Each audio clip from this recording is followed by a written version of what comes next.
Até meados do século XX, a Argélia foi, para a França, uma grande extensão de terra ocupada por tribos primitivas árabes e berberes, sendo a maioria delas de origem muçulmana. Um território onde todas as melhorias existentes deveriam ser tributadas ao poder da França graças a atividades dos chamados Pieds Noirs, ou Pés Negros, mais especificamente os colonos franceses e seus descendentes criados na Argélia. Olá, meu nome é Samuel Nepomuceno, graduando, pesquisador e professor em formação, e seja muito bem-vindo a mais uma dose da história. E hoje vamos falar sobre a invasão francesa na Argélia. É logo depois da vinheta.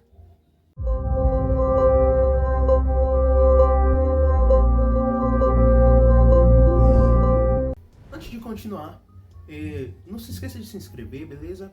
Dá o like se esse vídeo for legal pra você.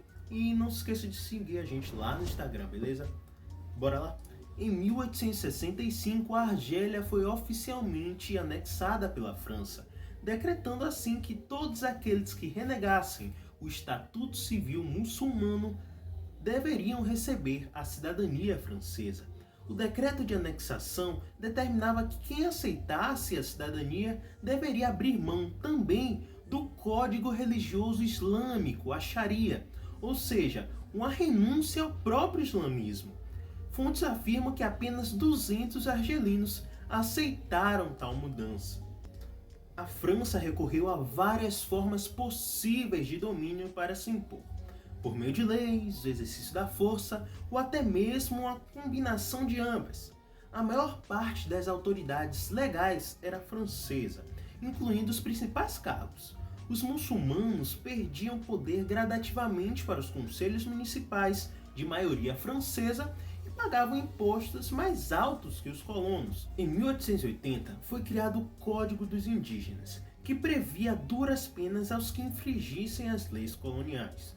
A pretensão era permitir aos administradores civis, aliados dos militares, manter sob controle os grupos, principalmente tribais, que se opunham a todas as formas de submissão. A população argelina forneceu uma força de trabalho que, explorada de forma mais intensa pelos colonos, foi o combustível que movia a máquina econômica e o progresso. Quando consolidada, a ocupação militar deixou os franceses à vontade para acelerar a efetiva colonização de povoamento.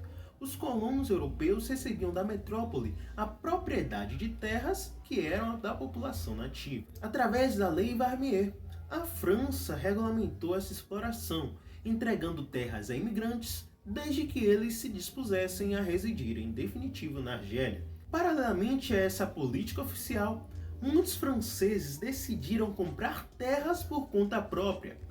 Os Pieds Noirs desconfiguraram a economia argelina tradicional. Onde antes cultivava cereais para alimentação, os colonizadores passaram a plantar videiras para a produção e exportação de vinhos para a Europa. Lá pelo final do século XIX, mais de um quarto do solo cultivado na Argélia pertencia a colonos estrangeiros. A população argelina nativa, a maioria desprovida de terras de produtividade razoável, tiveram que plantar somente o suficiente para subsistir. As fábricas vindas da metrópole eram instaladas em bases significativamente mais lucrativas. A exportação de capital francês já transformava a colônia em um dos alvos preferidos para sua aplicação. Nessa dinâmica econômica, a modernização das atividades acabaria empurrando grandes contingentes de trabalhadores em direção aos principais centros urbanos, aumentando e barateando a oferta de mão de obra. Outro elemento provocador desse movimento populacional foi o acelerado crescimento demográfico. Em A Revolução Argelina, o historiador Mustafa Yazbek mostra como a luta do povo argelino contra o domínio da França foi uma das mais sangrentas guerras de independência contemporâneas, contabilizando centenas de milhares de mortos. E nessa mesma obra, Mustafa Yazbek nos conta um pouco dessa questão do colonialismo. No século XIX, o desenvolvimento econômico alcançado pelas nações europeias, decorrente do processo iniciado com a Revolução Industrial, conduziria a burguesia da Europa à conquista colonial. A expansão capitalista passou a necessitar constantemente de fornecedores de matéria-prima, incluindo produtos agrícolas, ao mesmo tempo que precisava de mercados consumidores para seus excedentes de produção e que servissem também como áreas de investimento de capitais. Dessa maneira, se define em traços sintéticos o colonialismo, no contexto em que as potências europeias concorrem entre si na disputa pela hegemonia dos territórios e mercados. O colonialismo se caracteriza frequentemente pela noção de superioridade em todos os aspectos dos europeus em relação aos povos africanos e asiáticos, alvos de sua política. Bem, esse mesmo autor, o Mustafa Yazbek, nos conta um pouco de como funcionou a dinâmica desse neocolonialismo lá no século XIX.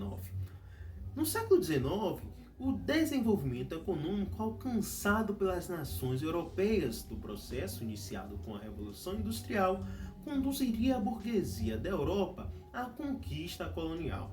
A expansão capitalista passou a necessitar constantemente de fornecedores de matéria-prima, incluindo produtos agrícolas, ao mesmo tempo que precisava de mercados consumidores para os excedentes de produção e que servissem também como áreas de investimento de capitais. Dessa maneira, se define em traços sintéticos o colonialismo, no contexto em que as potências europeias concorrem entre si na disputa de hegemonia sobre territórios e mercados.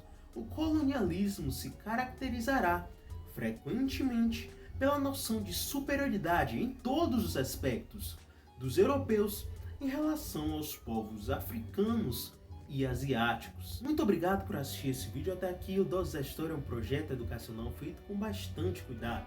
Nos siga nas redes sociais para conteúdo diário sobre história e ciências humanas e até a próxima.